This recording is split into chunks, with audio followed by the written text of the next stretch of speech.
And the cats Cats in the cradle, silver spoon, Little boy blue, blue, and the and the man in the man. moon. I don't know when. Welcome to the Hotel California. Do do do do do do do.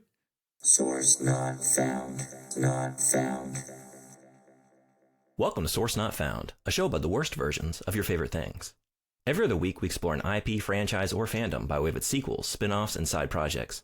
Basically anything but the source material. I'm Brandon June, and I'm the face Steve Zahn makes when aiming an AK. A boyish mixture of surprise, confusion, and elation. Kind of like me as a kid watching a movie that showed boobs for the first time. And I'm Bo Woodall. And hi, how are you? I almost went with that. Yeah, cool. We got a lot of mileage out of that one. Yeah, we did. That and my hat. Get my hat. That was my other choice. Was the fucking hat line that we kept hearing. This month we're celebrating Father's Day. It's June, so Dad Month. So we thought we would introduce. Dad Month. Yeah, Dad Month. Happy dads. Yay. Sorry, we're not as exuberant about dads as we're about moms because of this fucking travesty. But we thought we'd start off the month with one of the biggest dad things there is media-wise, and that is dad fiction.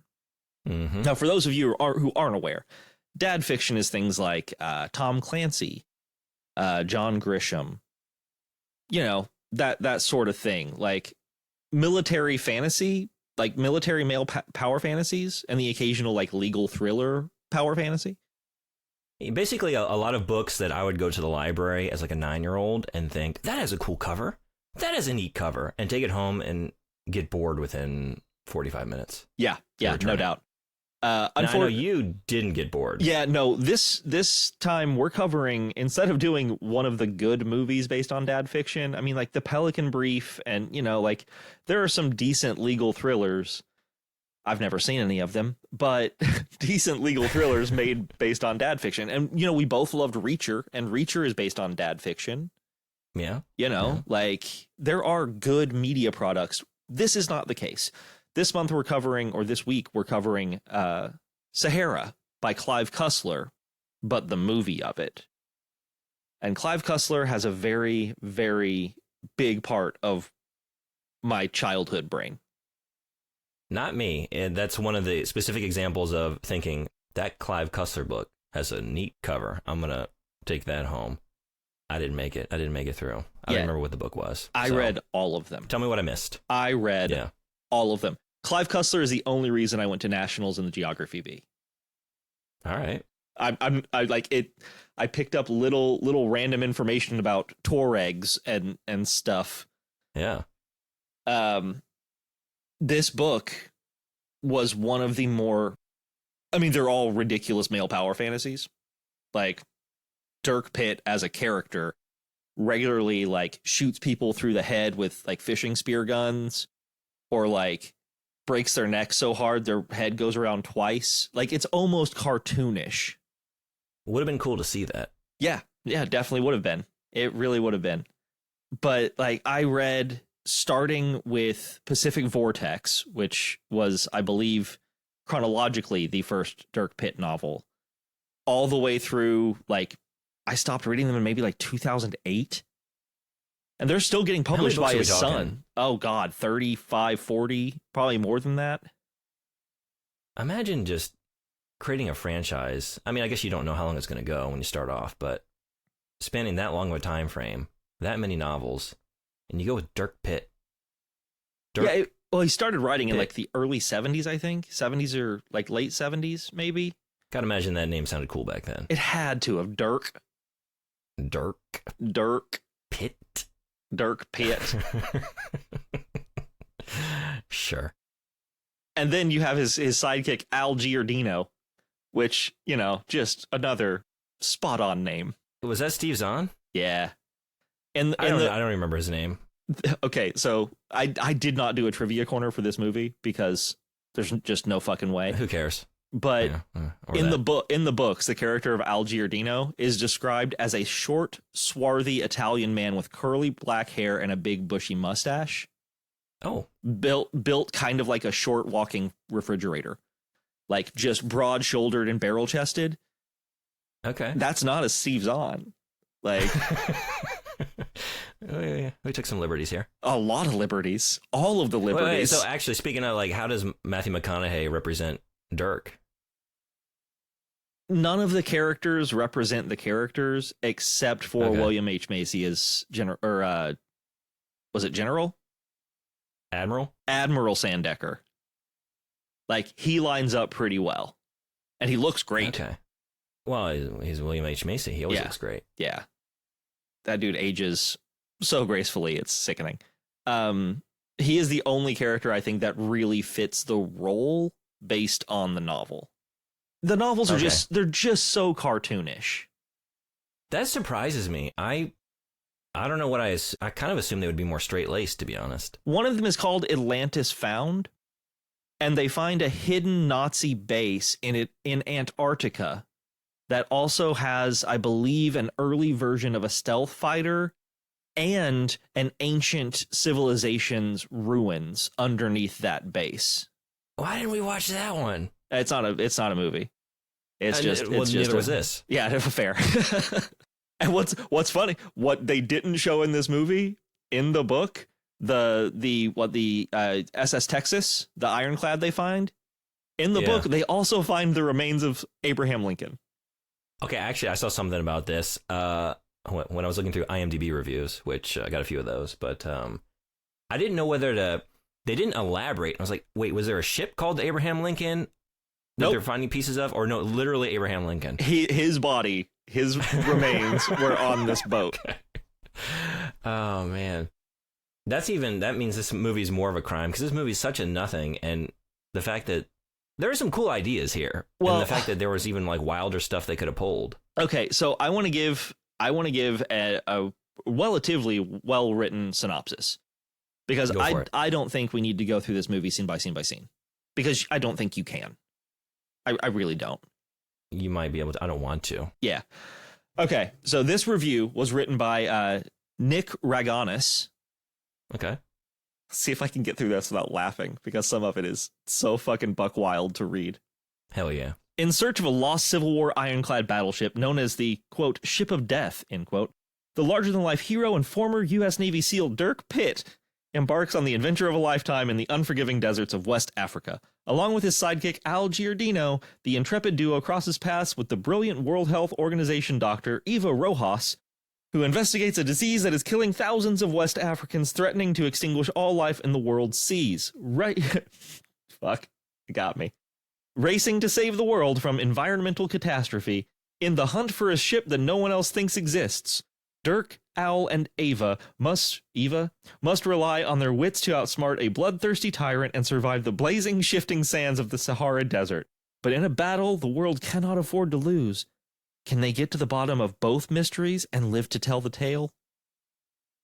Real quick, what's the name of this movie? Sahara? The desert. Do you go back and forth? Oh, Where does it take place?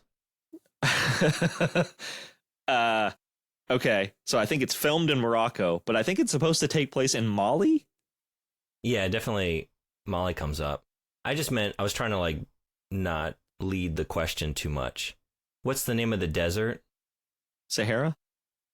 The Sahara Desert? Yeah, I think so. I've been trying to figure out like which one I actually say, and I think it changes like whether I'm saying the name of like the standalone Sahara, but it's Sahara Desert. But now I've confused myself. I was trying to get a second opinion. Cool. Yeah, no, I don't really know. I honestly don't know. Sometimes I say Sahara, sometimes I say Sahara. I think I more It's like one of often those. say Sahara. I think I more often say Sahara. Come at us in the comments. Tomato, tomato, Sahara, Sahara. Let's call the whole thing off. So it amazes me that that review I just read covers most of the plot, but doesn't mention the weird, shitty waste disposal plant, or Yeah. like the side plot of having to have a guy who is woefully unprepared make his way out of Mali as a refugee in a back of a goat truck. Like, I don't, man, this, so much shit happens in this movie, but none of it seems to matter. Yeah.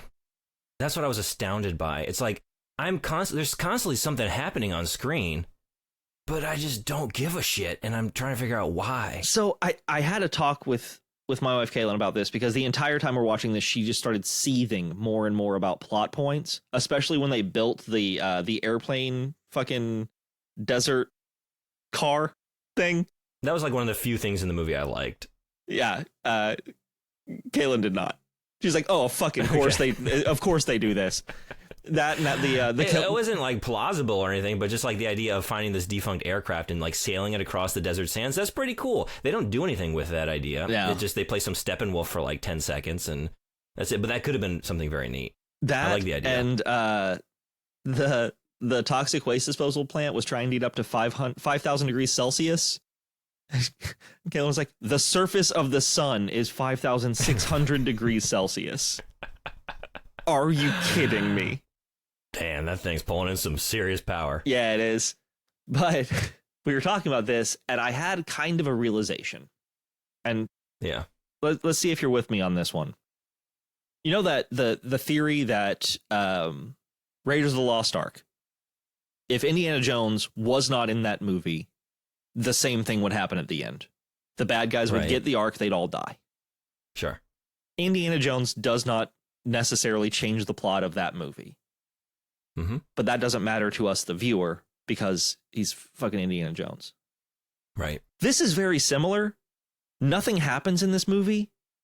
None of the characters are really that important. But we see it. Where in Indiana Jones, you don't see that the characters don't really make a difference. In this, we see that the movie does not matter. And that sucks. Like, they tried to make a new Indiana Jones, is what they were trying to do with Dirk Pitt. They tried to make sequels after this, but it bombed at the box office, which I didn't even go into the box office shit, which I will momentarily. Sorry. But just the idea that let's try to create an Indiana Jones thing, except make all of the characters nothing. The problem is, like, the plots that I'm most intrigued by, the idea of tracking down this ironclad Civil War battleship that somehow, this part, did this get explained how, it got explained like how it got sort of beached in the desert and like the river, like the water level lowered, right? Right. And now it's stuck out there. How did it get across the Atlantic? No idea. Okay, yeah, so I didn't miss that. I think it doesn't seem like what that ship was built for. I think in the books it is mentioned that they had like uncommonly calm seas, or maybe there was like initially a storm right off the coast that pushed them into the Atlantic, and they just kept fucking going.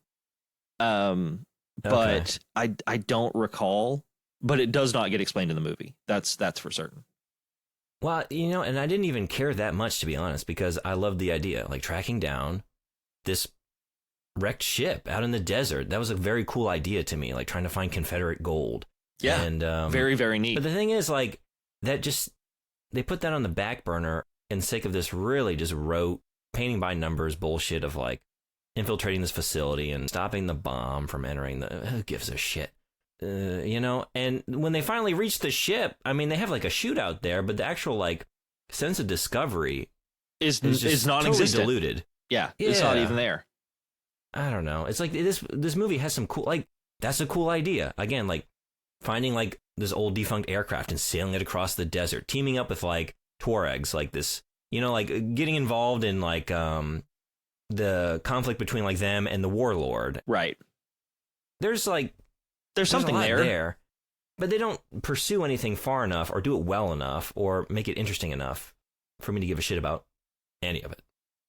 So I'm going to use that as a little bit of a jumping off point because I think I have a reason for that. And it's not really a trivia thing. It's more of like a random knowledge thing that comes with the box office shit. This movie was released April 8, 2005. The book was released in 1992. Mm-hmm. Opening weekend, Sahara was number 1 in the box office. It was Sahara, Sin City, Fever Pitch, Guess Who, and Beauty Shop. Not a strong week, but I was seeing Sin City. Hell yeah, I was too. The budget on this was only supposed to be $70 million. The budget ended up being $130 million. Ooh, really? Yeah, worldwide gross was only 120. So the movie lost 10 million. The weird thing is, and the reason I think this movie is not near as cool as it could have been, because it could have been ridiculous on a level of like a John Wick, or Yeah. you know, like you could have like a level. Dirk Pitt's shown it in the books before, a level of crazy violence and action, like an action star, like a Mission Impossible style thing. Dirk Pitt is that character in the books. But Clive Cussler, the author, who I got to meet once when I was 15 years old, he was fine, kind of a jerk, but whatever. He released a movie of a different Dirk Pitt novel called Raise the Titanic back in 1980 something. After it failed, he did not want to sell the rights to another story to anyone. Mm-hmm. Okay. Then this super rich guy came up and wanted to buy the rights to Dirk Pitt and a couple of his books, and was willing to pay him millions and give him creative control. The only problem is the rich guy who did this ran a production company that would never make a rated R movie and would only make movies with strong moral values and codes by the end of them. Things like eco-terrorism being bad and, you know, like let's save the environment and stuff like that. Even after selling, Clive Cussler still wanted the action. He still wanted the stuff from his books, and it could not get made. There's a whole bunch about like behind the scenes shit about Clive Cussler being a giant jerk. Supposedly, these are all like secondhand stories and stuff, but really, really rough to some of the writers and producers and stuff behind the scenes because he wanted everything his way and they wouldn't do it. Yeah. And some of the stuff he wanted was not timely because he was writing, you know, male power fantasies in the 60s and 70s and 80s. So not super, you know, PC in 2005. What, got left. Yeah, right. When Matthew McConaughey says the line "throw like a girl" 3 times in this movie, I'm not joking. Like it's one of those things. That's like the final line of the movie, right? That's like the final, like, one final chuckle for the audience. That's the final pickup line of the movie. But it's so weird that it'd be like if, call back to a few episodes ago, it'd be like if John Wick was put on BYU TV. Yeah. Like these books, one of them, one of my favorite ones, actually, I think it's Flood Tide, maybe. I don't remember. There's one that takes place partially in Japan, and it has a full-on sword fight at the end of the book because Dirk Pitt was on the fencing team in the Navy. Awesome. And he saves the girl by getting in a full-on samurai fight with a fencing blade. And it is like a 15-20 page sword fight with this samurai, modern day samurai. And it is fucking cool, man. God, it's neat. There's no way they could do stuff like that. And that sucks. Like, there are tons of firefights in the books and improvised weapons and explosions and, you know, getting trapped in shit and all sorts of stuff. But it's really, really unfortunate that they took the most dad fiction of dad fiction in my mind. Like, Clive Cussler is the daddest of fictions. Mm-hmm. And they basically just watered it down a whole bunch to try to make it friendly. Yeah. And instead it's just nothing. And that's really, really unfortunate to me. As a former fan of the characters. Yeah, I wonder, like, also 2005, I don't know, just like a lot of the sort of adventure action movies back then were just a little toned down, family friendly. Like, I think that we hadn't really seen the turn yet. Like, John Wick is, you brought that up, like, indicative of like this turn, and like the Mission Impossible series. Yeah. Fast and Furious movies. Some just like, if, especially within some certain franchises, you can really see like how the zeitgeist changes and how we've kind of gone from these straight-laced like espionage movies, you know, with like believable events, you know, to a certain degree, to just like, no, like comic book fantasy level, like just spectacle, wild ass stunts. We don't care about believability so much anymore. We just want try and get audiences back on the edge of their seats, right? They've been like reclined back for so many years watching just dull slop like this, you know, trying to shock them into feeling something, you know, because this is, you mentioned BYU TV. I didn't have to use that service this time, thankfully. Cool. Yeah. Although I could see this movie being on there, but I did watch this, as usual, finding a free way to watch it. I had to sign up for the, what was it, AMC TV, whatever their streaming service. Yeah, I know what you're talking about. A week free trial. Sure. With the free trial, you have to watch it with ads, and I just like, it was the perfect way to watch this movie, because this movie's the ultimate, like, it's Sunday afternoon, I just mowed the lawn, I'm dad, I'm rummaging around in the refrigerator, I got some leftover potato salad from the cookout yesterday and like a couple hot dogs, and I'm just like back in the recliner watching this on TBS, and it takes 4.5 hours to get through it because there's a commercial break every 10 minutes. It's like, yeah, that is this movie. So the commercial breaks felt very appropriate. I just like exactly what you were saying, like the Fast and the Furious, the Mission Impossible movie, stuff like that. And you can see, like you said, where the zeitgeist kind of begins to change. And this, it's like it was stuck somewhere in the middle and just couldn't make up its mind. And instead, it's less of all of them. Yeah. Because the character of Dirk Pitt was supposed to be an aquatic James Bond. Like that was kind of what he was supposed to be, is like. Would you say James Pond? You fucker. That's actually an existing character, like a game franchise. Is it really? I didn't come up with that. Yeah. Is it just Sea Guy? Is it just Sea Guy or what? Sea Man? I feel like it's is that like an Amiga, Commodore, Spectrum series? I feel like it's on those personal like home computing. One of games. those. Yeah, sure. I think so. But like, if they could have gotten someone like Chad Straczynski to do a movie based on Dirk Pitt, it would probably be buck wild and a really good time. Yeah. It would probably be very, very fun. But, you know, sorry, listeners, viewers, whatever. That's not likely to happen because Clive Cussler has passed away several years back. And everything reverted over to his, I believe, his son, whose name is Dirk. You're fucking kidding me. No, I'm not. I am not. How old is his son? What came first, the character or the son? I believe the son came first. That's sweet then. And or is it? I don't know. I guess it depends on how weird that gets. I also don't know if that's entirely accurate. But I do know that Dirk has taken over writing for Clive Cussler with the help of people like Jack Dubrol and other dad fiction authors. And they're still writing Dirk Pitt books. I don't know. It's like, I love the idea of an author creating a decade spanning franchise with the titular character being named after his son. But it's like, if that character, like, I don't know, shoots people in the head and like cuts them up and bones down, that gets kind of weird. That's a little weird. I mean, that is the thing. Like, it's also a James Bond thing. There's always a femme fatale. Like, Dirk Pitt always gets the girl, and he always fucking murders all the bad guys. Okay, so Clive Cussler died 4 years ago. I can find nothing about if Dirk Pitt was before Dirk Cussler. Okay, Dirk Cussler was born in 1961, so he's a little bit old. He's 2 years older than my dad. It looks like the first Dirk Pitt book came out in 73. So the son came first. Okay.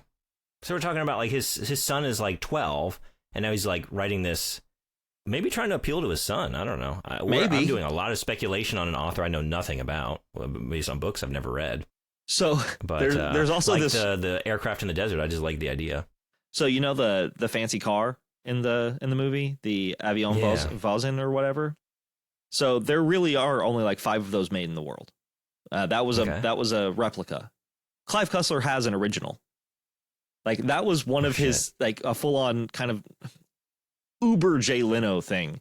Every book with Dirk Pitt featured a different classic car that was super, super rare that Dirk Pitt somehow either acquired or owned in the book. And it was also one that Clive Cussler actually owned in real life. And the back cover of the book would always have him with that car. So you're saying we need a spin-off like Adventurers in Cars Getting Coffee? I mean, Somebody call Jerry Seinfeld. Yeah, no kidding. Let's do it. But yeah, man, this movie fucking bummed me out. Like, I thought I remembered enjoying the hell out of it as a kid. And maybe I did, because it is just like you said, a Saturday, middle of the day, don't want to go outside because it's too hot. Just turn on something in the background and go. But I guess yeah, I think there's an age it would have appealed to me. Like, I remember like some movies that hit me at just the right age, like The Mummy. This is not in the same league as The Mummy. I was going to say, by any stretch. You put respect on that name, sir. I do. I love the movie. That's like, it has like elements of that. And if I had like seen it like a year or two before I saw The Mummy, right? Like maybe it would have, like if I had seen this before I saw some other things that like did maybe, it better. but like, man, like it had a sense of like, at least The Mummy holds up. I don't know. Like, yeah, I don't even know why that I'm having that association. I guess because just they're like, both in the desert. Desert adventurers, and just like free association. All desert movies look the sand. same. Yeah. I don't know. What did you like? I did like Rudy Gunn. Like, I thought that was a good character. I thought it was well cast, even though in the books he is much more capable. Despite the fact that Al Giardino looks nothing like Steve Zahn or really acts much like Steve Zahn's character in this movie. Steve Zahn's always a welcome sight for me. Like, he's always a pretty good comic relief. Like, he's a scamp. He's just a scamp. It's like he had a nothing script. Yeah. Like, they asked him to say, hi, how you doing? Like, what, 3 different times? Hi, how are you? Hi, how are you? Right. I can't even remember because, yeah. It's like, and he's doing the best he can with that. But also, like, I'm supposed to believe that he and McConaughey are like former Navy SEALs or something, right? They're just like highly trained. And I didn't get that at all. Again, my opening line, whenever he aimed a rifle, it's just like the goofiest open mouth, like, I'm just a child that just am picking up a gun for the first time, and oh, this is exciting, but I don't really know what I'm doing here. And just like, I don't know, just like running full on, like into a totally deserted area, just like trying to outrun snipers. Like, is this a SEAL tactic? Yeah, it's called the bob and weave. Yeah. He wasn't bobbing or weaving. Just running. Just like a nice leisurely jog. He knows snipers are on the... It's just like shit like that. I don't know. Yeah, I couldn't buy that. Oh, no, I also just kept thinking, I can't buy his character at all. I just like see him on screen sometimes. Imagine getting on a ship and the people in charge of the expedition are fucking McConaughey and Zahn, and you're just like looking between the two of them like, which one's the dumb one? And then Who am I supposed to trust? And then you see McConaughey's giant fucking turquoise necklace, and you're like, it's obviously McConaughey. He's got to be the dumb one. Look at those puka shells. He's obviously the admiral of this vessel. God, man. Just earn those for the first valiant bravery. And the first real image of him as a hero is him over Eva after taking out the assassins, and it's just him and a big chunky turquoise puka shell necklace. And you're like, God, this guy is not cool. Like, how can you make Matthew McConaughey not cool? Like, I don't know, was it kind of cool in 2005? Like, you could have still framed that and put it in the front window of like the Abercrombie and Fitch store down at the mall, and he would have sold some, well, not t-shirts because he doesn't wear a shirt. Possible. Yeah. Some shorts, the puka shell neck. I mean, they sold those, right? So the necklace. I liked there's some very nice cinematography. There's wonderful locations. Yeah. Really beautiful. A lot of it is in these... Morocco, and it's just really, really well done. Yeah, canyons and desert. And there's the one scene, I'm trying to remember now. It's after the burial scene, and then it kind of fades into also like a crossfade into the camel riding silhouettes. It's all in silhouette against this gorgeous orange sunset. And it's got some nice music. I mean, the music was nice too. Like Clint Mansell did one of my favorite movies, and one of my favorite scores is The Fountain. Yeah, love The Fountain. He's done great work. So, yeah, I love the music. in some of these scenes. Yeah, there's some good shots. There's also just a lot of like, I felt like, I don't know, a good proportion of this movie was just fucking B-roll. It's like camera panning over, I don't know, like dudes reeling in fishing nets or vendors hawking wares, barbecue by the beach. It's just like place setting scenes, but just like so many of them all the time. It kind of felt like not like a travelogue, like a tourist sort of like visual brochure a lot of the time. Like, right. Visit beautiful Mali, you know what I mean? Yeah, sure. And it had about the same level of excitement as a tourist guide. Yeah. So just a couple of notes that I took, and we can kind of talk about these before we get into reviews and stuff. But I did want to add, can we ever take Matthew McConaughey seriously as an action star? Yeah. I don't know, man. Like, well, I was even thinking, he's in recent years made more of a move to be more like political, or just like involve himself in current events. Yeah. In certain situations, and even when he's trying to speak on very serious topics. No, I don't know. I just like the idea of him being an action-oriented character is like anathema to like his persona, I guess.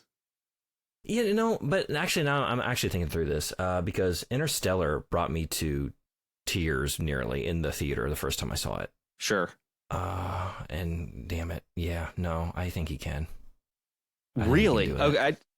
I think he just like what he was able to pull out of that performance, pull out of himself for that performance. Like, I love Interstellar. Sure. But is that like an action star role? Well, I just mean I don't want to sell him short, seeing what he's capable of as an actor. Like, he's got a massive range, and I think he just kind of gets typecast a lot of the time, or just doesn't get good material. See, it's but just then at like, the end of the day, he does sort of revert back to norm whenever possible. You know what I mean? He's always the all right. Yeah. It's just like, for me, it's like up until recently, Brad Pitt for me. Like, I never really saw him as like a Tom Cruise style, like action hero doing stunts and gun work and stuff like that, until I saw things like, Mr. and Mrs. Smith was a while back, but like that was a fun flick. But then more recently, Bullet Train, like that was a performance I did not expect from Brad Pitt, and I've never seen Matthew McConaughey pull one of those off. I don't think. It's just like a wild, fun action movie that is a good time. Yeah, I kind of wonder, because like you can look at the Keanu Reeves trajectory as well, right? Like, he got typecast for a while, and he had a sort of persona, and he maintains that as like a individual. How much of it is reality, and you know what I mean? We'll never know. You don't really know. No one can know. But then, like, I totally buy it when, again, John Wick shows up. Yeah. So, and that, was pretty late in his career. That, he, like, The Matrix, but I think The Matrix didn't quite sell it. I think I liked that movie in spite of him not quite selling some of that stuff. Right. As a massive fan of The Matrix, I hate to say a bad word against it, but like, I remember like seeing John Wick, and this is the first time, like, without any qualifiers, 100%. I'm in. Yeah, 100%. And this is coming from, I love Keanu Reeves. Check out our Constantine episode for just lots of gushing about him and his work. Nothing like this. So yeah, I don't know. I never want to count anybody out. I get it. Yeah. Penelope Cruz was kind of not a problem for me, but it was kind of a Tara Reid in Alone in the Dark all over again. Like, I was struggling to see her as a doctor, or not a doctor, but like a World Health Organization person. Like, she was taking someone's blood pressure and talking the entire time. Like, that's not how you do that. It didn't help that the movie didn't seem to care about what she was doing ever through like the majority of the movie until like the last third, when suddenly that became the major plot. It all came back to the toxic spill and the leaching into the water supply. And it's like, now that's suddenly like the main point of this movie. So like up until now it was like a subplot. It was just all over the place. That's kind of what I'm saying. Like, and again, I hate to go back to the book. That's kind of what we do here sometimes, but like, the book has 4 or 5 separate, really important stories, and one of them is her. Like, she has a whole separate series of adventures outside of her connection with Dirk Pitt. Rudy Gunn has an entire adventure that is fraught with peril getting out of Mali. Like, there are really, really interesting tertiary character focused storylines in that book. And here it's just like, if Matthew McConaughey is not on the screen, we're not supposed to care. And that is really unfortunate, because I think Penelope Cruz could have done some really cool shit with that role. And they just didn't let her cook. Yeah, for sure. Yeah.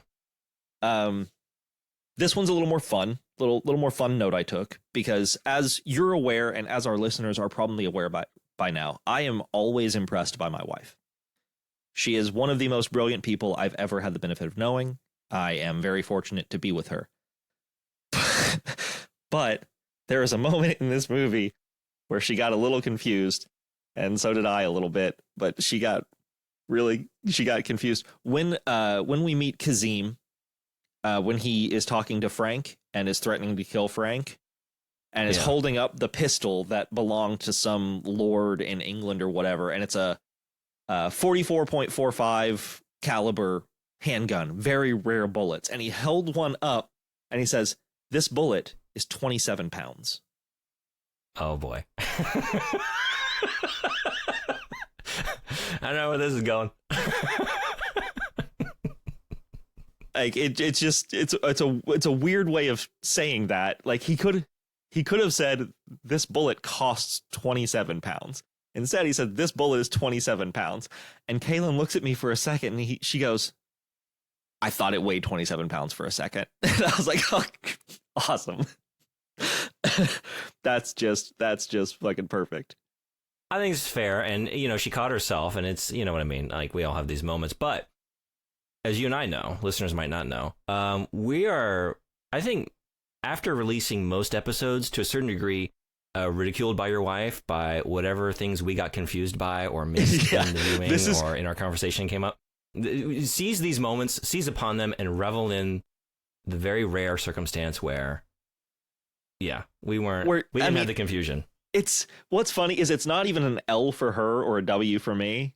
It's just a brief moment of her recognizing the fact that the dialogue was performed a little poorly, and going like, "I really thought for a second he meant that bullet weighed 27 pounds. Sahara, you almost got me. Sahara, you almost got me." And I was just like, man, this never happens. This is beautiful.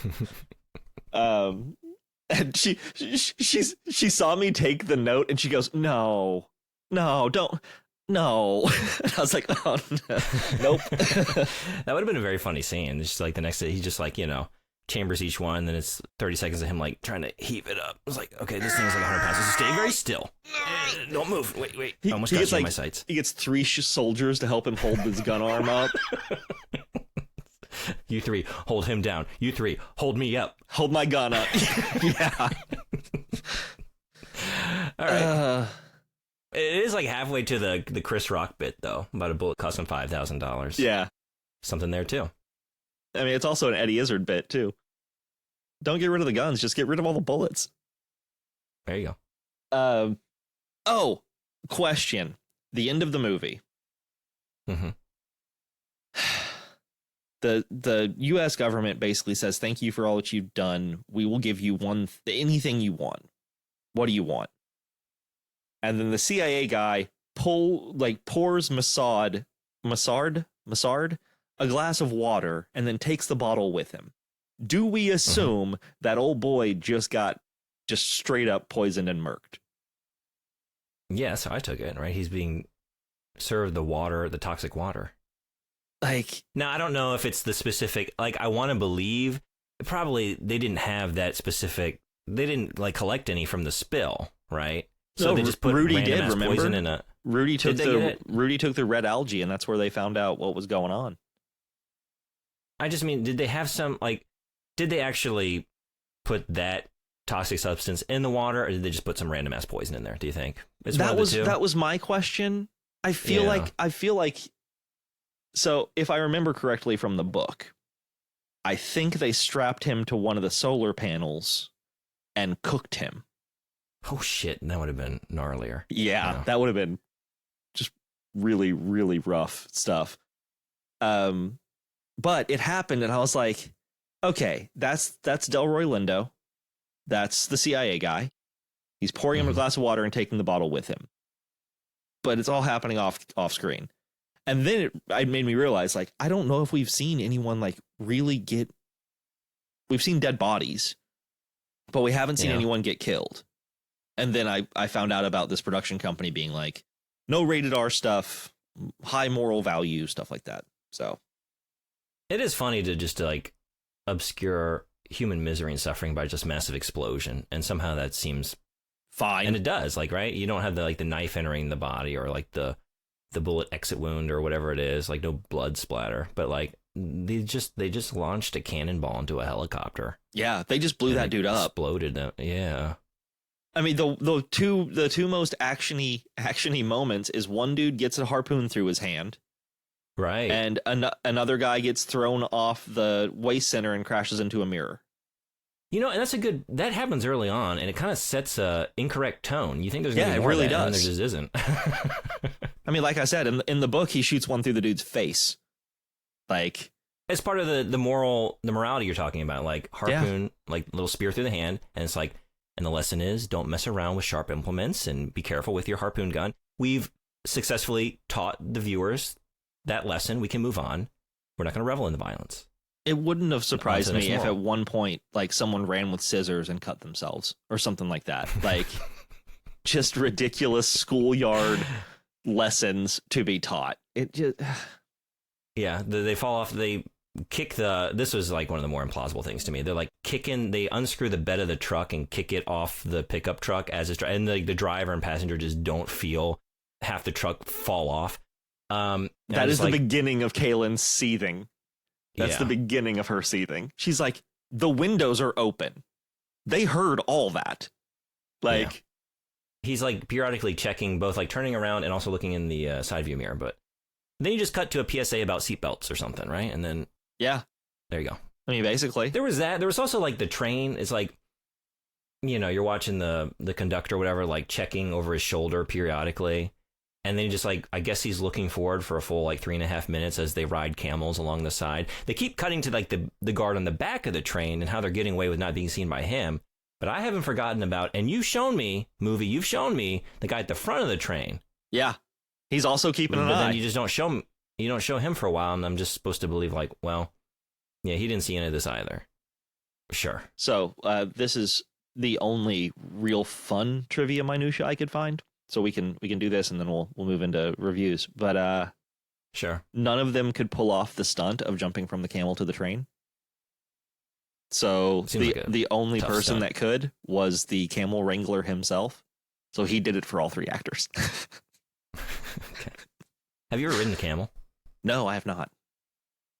I have. Well, I went out briefly into the Gobi Desert, and we thought about taking like a multi-day trip. We ended up just doing one day, and my God, I'm so thankful to this day that I did, because my God, I don't know how you get used to riding one of those things. It's like you're constantly slipping forward. They have like a very awkward way of walking. I guess you get used to it. Anyway, you're just like constantly like sliding forward and sliding back with like every footstep. I just that sounds horrible. Pretty rough on the old boys. I don't know. Yeah, it was pretty rough on everything, but particularly them. Yeah, that's got to be not fun. That's gotta be. And that was like just trotting along at a leisurely pace. I can't imagine like, you know, sprinting alongside of a train and leaping off. My God. Every movie I've watched that has had a camel in it, anything I've read about trivia or something, the directors all say like, fucking camels are stubborn and really, really rough to work with. I wish we could have used horses. Like, it just sounds like I mean, you know, one of the rules is, was it Jerry Lewis that said, I never want to work with kids or animals? I think. Okay. But yeah, I mean, every movie that's had a camel in it that I've seen and done any sort of research on trivia or something, most of the time the directors and the actors all say the camel is one of the worst parts of filming the movie. Which, you know what? Good on you, camels. Fight the power. That's right. Hold out for a better movie. Yeah, no kidding. Get better You're worth billing. more. You deserve better billing. Right below Steve Zahn, Hank the Camel. That's all I got. I wish I could have liked this movie more, because like I understand the characters now, like the male power fantasy aspect of it is not super great, like, but there was a lot of information that it had in it, like the series of books as I was growing up about. I mean, it was probably all skewed about world cultures and how like history functioned and stuff like that. But as a kid, it made me super interested in aspects like archaeology and anthropology and world cultures and history and stuff like that. And so I really, really wanted to walk back into this movie and be like, fuck, man, I really got to read those books again. And now instead, I walked out of it going, I don't know if I ever want to do anything involving this character again. Like, that sucks. Like, this was like a very impactful character in my life. And now it's like, this was boring as hell. You know? What do you do? Sometimes. Rose-tinted glasses, or I was saying the things exact fucking same thing. Yeah. Yeah. Or just things that hit in childhood, you know, they don't, and it wasn't even like designed for children, but you know, there we are. Speaking of, I guess to conclude my thoughts, so like I said, other than briefly checking out some Clive Cussler books, and I don't know if it was like it was too difficult or just like I was bored by the content. I just remember not liking it and not getting very far. So this is really like the first full-blown experience of a Clive Cussler work. I'm not sourcing this. I will not be seeking out any other movies or books. I'm good. Yeah, as much as I would love to recommend the listeners to source some of these books, I could probably maybe give one or two recommendations. Atlantis Found is insane, absolutely insane of a ride. That's the one with the Antarctic Nazi base. Yeah, that sounds cool. But then again, on paper, like if you just jotted down a couple bullet points from this one, it sounds cool. Again, that's the problem. And I still own Atlantis Found, so I may go back and read it and let you know whether or not it's worth a delve. But yeah, you let me know. But man, it's just I can't recommend people source this one without going on a deeper dive myself. Based on this film itself, not a source.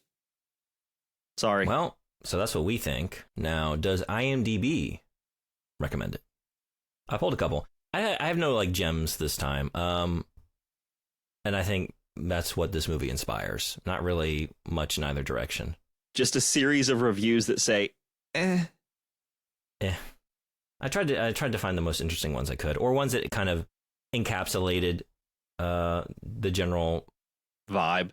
Sorts of, the vibes and the reviews I was seeing.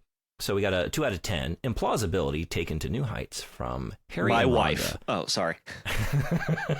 Yeah, I was thinking about this one, actually, when you were talking about that part. April 24th, 2005. I really tried to like this film. I have always been a fan of Steve Zahn, and I've been looking forward to a good Matthew McConaughey feature for some time. The film just finally wore me out. At every turn, the audience is required to accept implausible events and amazing coincidences that border on the impossible. The river chase scene is one of a string of these incredible events. I think I kind of read more than I needed to. I was gonna say, borderline impossible. Come on, gang. See, the part that gives me pause, implausible. I need to pause. It gives me pause on this one. Is saying that you're a massive fan of Steve Zahn in 2005, but the implausibility, like implausible plot lines, is that's a problem for you? Because like, what did you enjoy him in this? Daddy Daycare, National Security, the Stuart Little movies, Saving Silverman. I just, I will have the hang up. To be fair, I owned both National Security and Saving Silverman. But what I'm saying is like to at the same time say love Steve Zahn, love his work, but this one was just a little too implausible. Give me Daddy Daycare any day. Yeah, give me Saving Silverman, where I believe he is a pest control person who gets molested by a raccoon. That's one of the first movies I can remember like when I was younger, seeing a trailer and having like an idea of how good something was going to be, because I remember laughing so hard at the trailer for that movie and then going to see it. And it was just so awful. I was like, wait a second. Movies can like be different than what they appear to be. Trailers can lie to me? How dare they? Marketing took like borderline funny moments out of a dog shit movie and made it seem like humorous. And I just, it was my red pill moment. I think a lot about that one Blood Rain IMDb review. I think about it way too often. Where the major plus for that reviewer was this movie gave me no thoughts or feelings. There was a lot of that. It gave me thoughts and feelings. It was just like, is there something that's the opposite of nostalgia, where it takes the good feeling away from something in the past? Like, yeah, I was thinking about that for this one. It's Best Saturday Afternoon Nothing to Do movie from CCAT 1, January 17th, 2007. I've watched this movie at least 5 times since it was released on video. It's one of the movies that is constantly entertaining. The soundtrack is great, and I also agree that the chemistry between the actors was perfect. I would watch this duo again in another film. I don't know which duo they're talking about, because I feel like Zahn and McConaughey had more chemistry than Cruise and McConaughey. They did get together after this, and like I think they were married for a year and a half or something after this movie. Oh, really? Yeah. Okay. Well, I didn't see the seeds of anything else. No, me neither. I'll put this movie on when I'm cleaning the house or doing laundry. I saw a lot of that stuff. It reminded me of the no thoughts or feelings. Like when the plus for you as a reviewer is like, yeah, this is good to just not pay attention to. It's the fucking electric fan in the corner of the room I've got on for white noise. You know what I mean? Exactly. That's I was going to say white noise. Just that's all. Stanley's Stamp of Approval, an action-packed, funny adventure from Stanley 9875, October 24th, Good job, 2007. Cool. I saw this movie in theaters and I loved it. I love this. I don't agree with this review. I just love how sweet and quaint it is. Saw this movie in theaters and I loved it. The fighting scenes were excellent. A lot of the lines made me laugh, and the storyline was great. I definitely liked how the writer connected 2 plots together. Oh, Stanley! Signed Stanley. I love signing off. It's like how my mom signed her texts for the first 5 years. I was gonna say. Finally, yeah, engaging in that. Hey, Bo, did you leave the garage door open? Signed, Mom. Thanks, Mom. Son, have you seen this new movie, Sahara? Just watch it on TBS. Great way to spend the afternoon. Love, Dad. Signed, Dad. That one kind of leads into a completely underrated and overlooked gem from AKA okay, watch yourself. Use better words. September 12th, 2020. Kind of recent. Yeah, 10 out of 10. But then again, I can't help but this movie is a little something that my family and I would watch together on occasion. Every time we saw it, we'd have the time of our lives and be left with feelings of happiness and joy. And I just keep thinking, patrons will know. I keep thinking about that Mamma Mia review as well. Like, why do you hate joy? This brought joy to an entire family. On their DVD shelf, after doing the full Marie Kondo thing, they just have this DVD. That's all that's left. Reading. Oh man, I like reading some of these. There are a lot in this camp. I think we just set the bar too high. I think we need to lower it and get on this family's level. What I particularly enjoyed was the filmmaker's ability to have the film acknowledge itself for what it is, but at the same time create something that was instantly fun. For instance, the direction by Breck Eisner, the screenplay by James V. Hart, Thomas Dean Donnelly, Joshua Oppenheimer, and John C. Richards were spectacular. I just love. Now we're just listing cast and crew. Yeah. This is thanking the cast and crew after winning an Emmy. Yeah, it's just like a list of I don't know, names of the crew or like the most fundamental features of a motion picture, and then like an adjective. It's like putting a tweet together that says, well, I guess whatever an X tweet is, but putting one of those together, just being like, hey, I really loved Furiosa. At George Miller, at Chris Hemsworth, at like just subtweeting and adding everybody. Yeah, it actually inspired me. So I've given my personal take, but now that I've kind of gone through some of these IMDb reviews, I've also written a separate review that I'd like to share with you. I was so hoping that was what you were gonna say.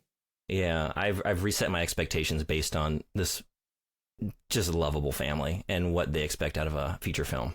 Okay, and so sure. This is my other take on Sahara. Okay. What a movie! They did a great job of projecting images at 24 frames per second to give the illusion of movement. The dialogues and sound effects all synced up perfectly to the action on screen to give a sense that these events were really occurring. The exposition fully established all the principal characters, and the actors did a wonderful job of acting in those roles.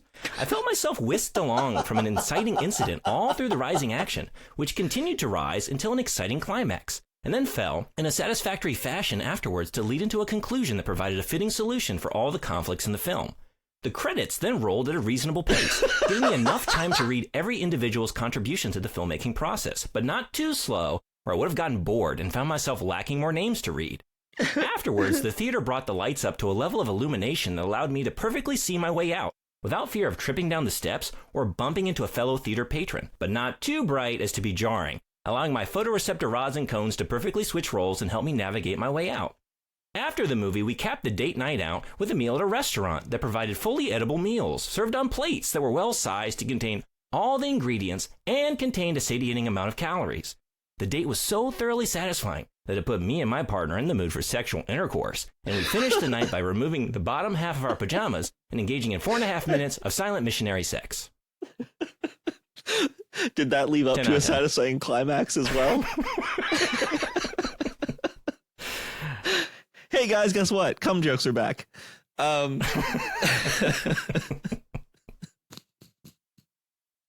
I can't fucking believe you just did that to me.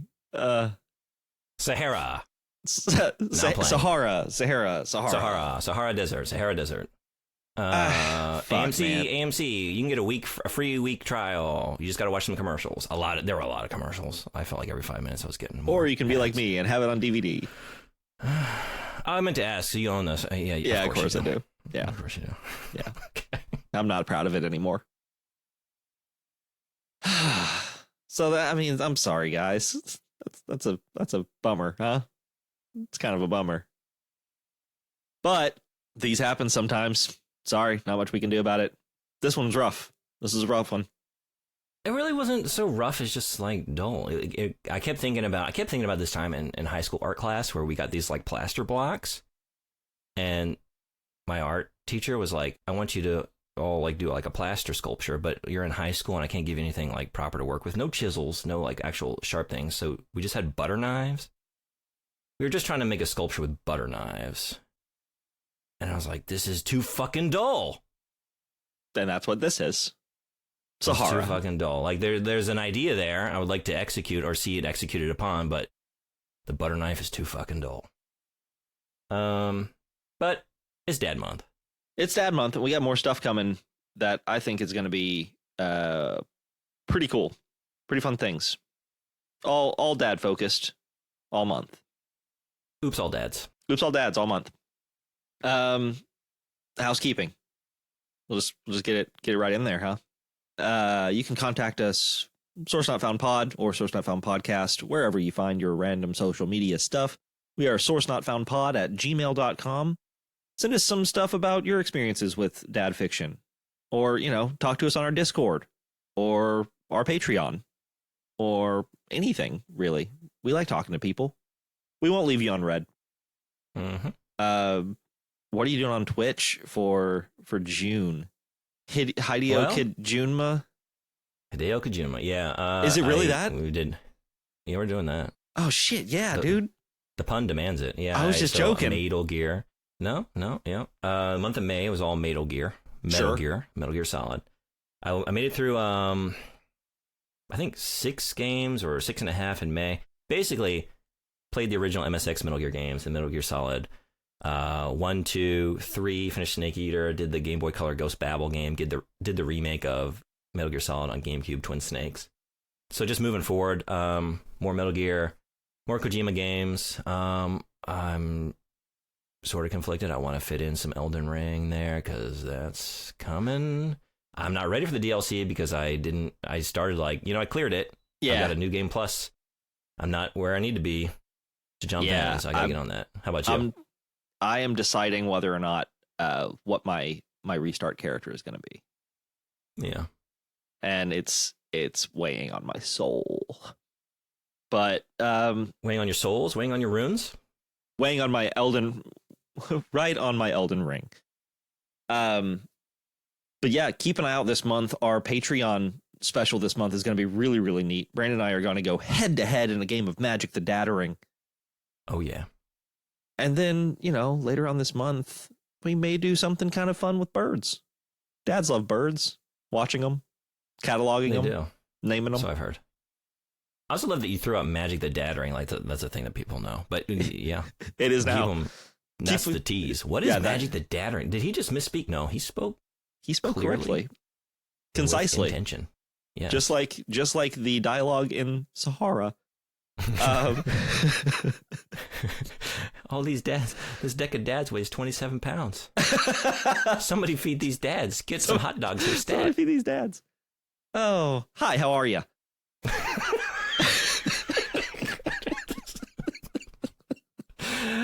Fuck it. It's just I can't stop saying it because it's such a bad line. It's just delivered so well. Yeah.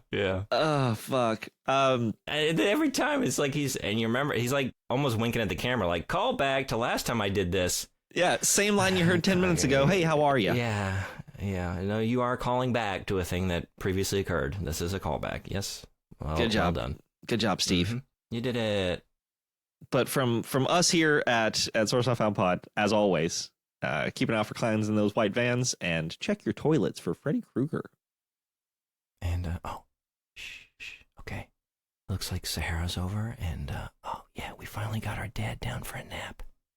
He's there in the recliner, so let's just quietly turn off the TV. We'll pop the DVD out later. We don't want the tray to wake him up, and, shh. Stay snooze. Hey, I'm still watching that.